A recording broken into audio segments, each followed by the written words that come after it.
Saya pekerjaan Anda ini barokah. Kemudian yang terakhir saya beri ijazah tentang Al-Fatihah ya, karena ini surat yang populer. Kalau saya ijazahi Quran 30 juz pasti sampean nggak hafal. Atau ijazah surat Baqarah. Kalau mau Baqarah mau. Ijazahi surat Baqarah mau 2 juz setengah. Mau Mas Asep? Ya Fatihah aja yang gampang ya. Nah, ya kulhu Fatihah ini paket ringan ini. Tapi pahalanya apa? Besar. Ini beda ya, artinya selama ini mungkin Anda baca tapi monoton ya. Tapi ini saya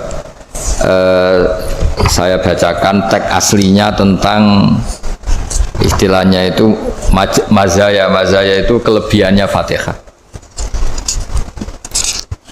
Saya baca Arabnya dulu, nanti ini terakhir ijazah. Tadi kan saran-saran umum tentang sosial ya, pokoknya jadikan kebaikan itu punya nilai sosial yang baik lah.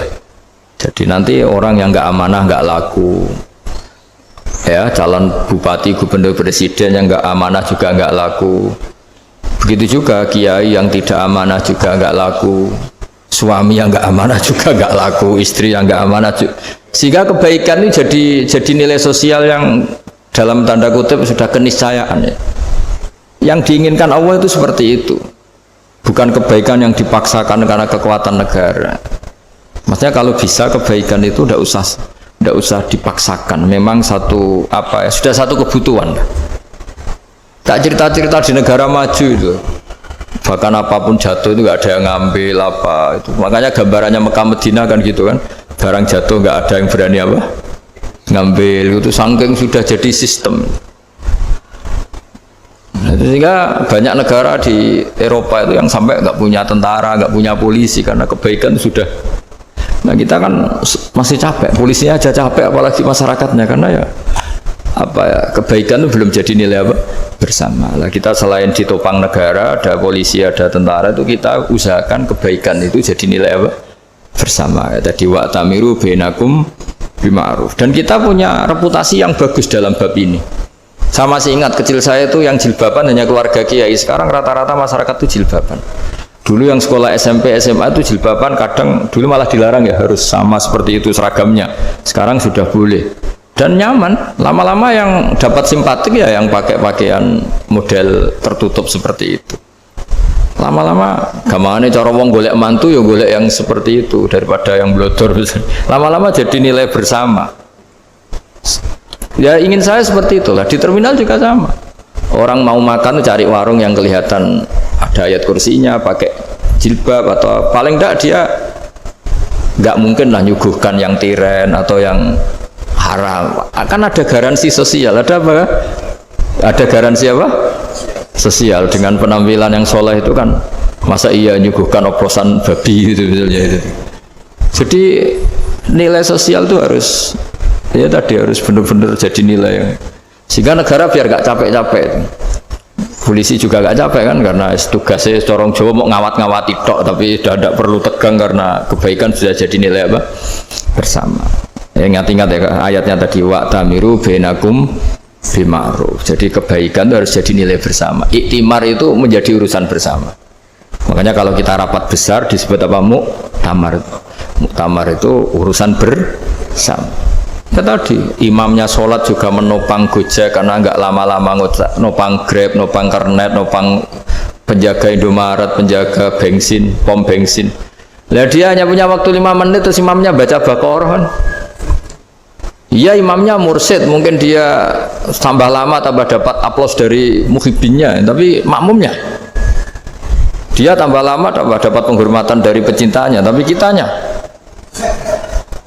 wah khusyuk wali kan, dia dapat status naik lah. Kita yang sudah tidak ikut jadi wali diganggu apa pekerjaannya. Kalau ada imam seperti itu sampai mufaroqah saja, niat ya Allah sampai sini saja saya makmum orang itu, silakan orang itu punya urusan sendiri dengan jenengan, ya sudah, atau salib saja apa ya, itu boleh. Kalau dalam fikih namanya apa mufaroqah. Mufaroqah itu niat, tapi kamu jangan langsung selonong mufaroqah, niat dulu pamit sama Allah bahwa sekarang mau mufaroqah. Tapi ya jadi sholat yang aneh kan, imamnya masih rukuk, kamu terus sujud, terus apa-apa selesai ya. Mungkin dalam pandangan itu orang lain ini maksudnya makmum gimana ini kok begini. Tapi sudahlah Allah Maha tahu. Nah, insya Allah dimaklumi. Ya saya baca tentang Fatihah ya, karena sampean pasti sering baca Fatihah. Supaya apa sekaligus jadi jimat lah gitu. Jadi kalau kamu sering di jalan-jalan yang mungkin sepi atau mungkin kan tidak semua teman Grab itu nasibnya bagus yang di Semarang Jogja. Mungkin yang di Kalimantan di Papua kan ada yang 10 kilo gak ketemu rumah, ya kan? Ya lihat di TV itu kan kasihan kan. Sudah 10 kilo gak ketemu rumah, penumpangnya kuwekar preman tuh kan. Ini makan orang enggak kan gitu. Kan ujiannya dua. Kalau penumpangnya cantik itu ya kecoba syahwat, kalau preman takut. Jadi orang itu selalu ujian itu. Sing sedengan itu kan jarang orang itu. Jadi kalau penumpangnya perempuan cantik ujiannya itu syahwat, kalau preman ujiannya ketakutan. Kalau orang yang lemah bawa uang ujiannya kamu ingin garong. Jadi hidup itu memang semuanya ujian. Liyabluwakum ayyukum ahsanu amala. Makanya saya sering ditanya oleh teman-teman, Gus, nah ujiannya kenal wong wedok elek piye? Sama, kenal wong ayu ujiannya syahwat, kenal wong elek ujiannya ngenyek, itu sama-sama dosa. Syahwat ya dosa, ngenyek juga dosa. Welek keriting untune metu ya dosa ngomong gitu. Kadang-kadang orang berpikir enak kancanan wong elek gak dosa. Kata siapa kancanan wong elek itu ya dosa karena bawaannya ngenyek.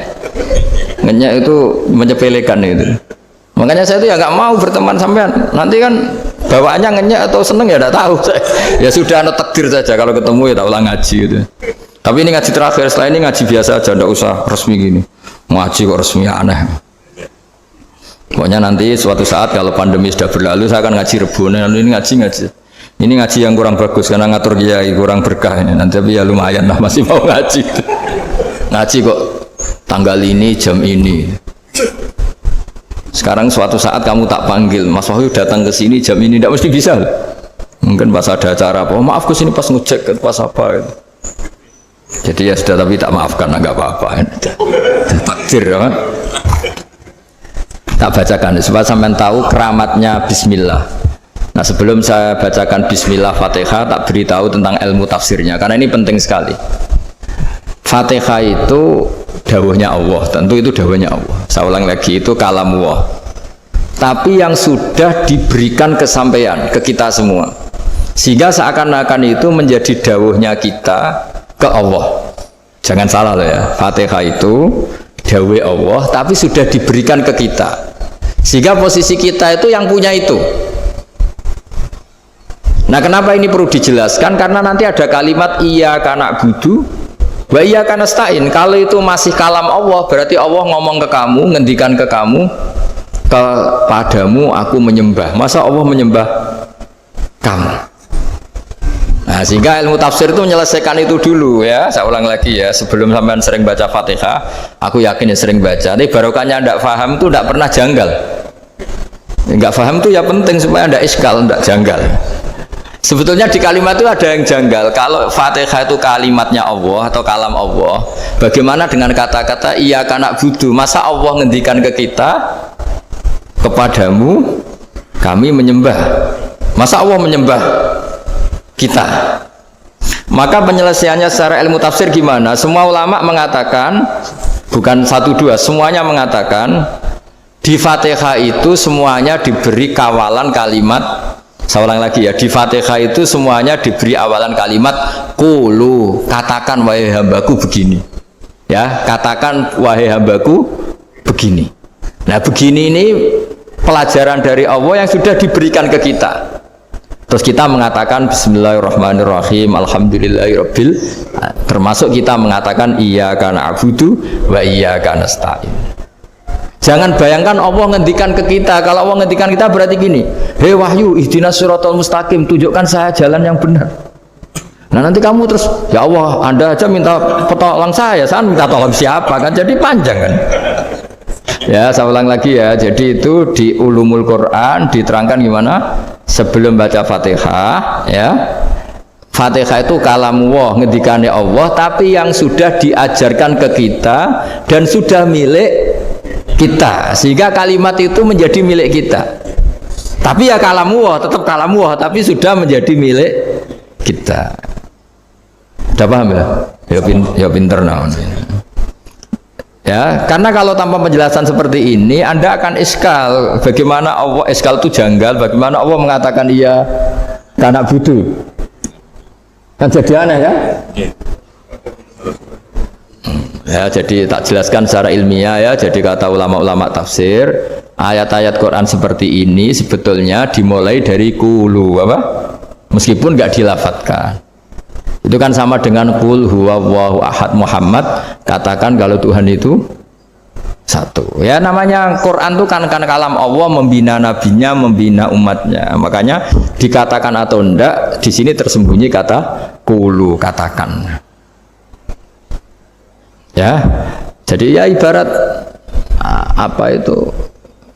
Kamu ngajari anak kamu lah. Le, panggil jenengan bapak kulo. Itu maksudnya anak itu, kalimat itu kalimat kamu, tapi kamu ajarkan ke anak kamu. Terus anak kamu bilang, Pak jenengan bapak kulo. Nah, ketika kamu mengatakan jenengan, bukan kamu mengatakan jenengan anakku, berarti anakmu itu bapakmu, kan lucu kan? Anak kamu ajari jenengan bapak kulo, kamu engkau bapak saya. Terus anak kamu mengulang jenengan atau kamu bapak saya. Berarti itu kalimat yang kamu ajarkan, tapi sekarang sudah milik anak kamu. Kalau itu kalimat kamu kan lucu, masa anak kamu bilang bapak? Nah itu seperti itu. Jadi ulama memberi solusi atau jawaban iya karena abudu. Iya itu sebelumnya ada kata-kata kulu, katakan wahai hambaku, hubungan kamu dengan saya adalah katakan iya karena abudu wa iyyaka nasta'in. Terus hubungan kamu dengan saya katakan juga dalam doamu ihdinas siratal mustaqim. Jelas ya, jadi itu kalam Allah yang sudah milik kita karena diajarkan Allah untuk kita. Dong ya? Ya udah dong, gak jelas gak. Tapi bagus, gak jelas tuh bagus. Kalau kamu jelas gak jadi dikrem, jadi gubernur.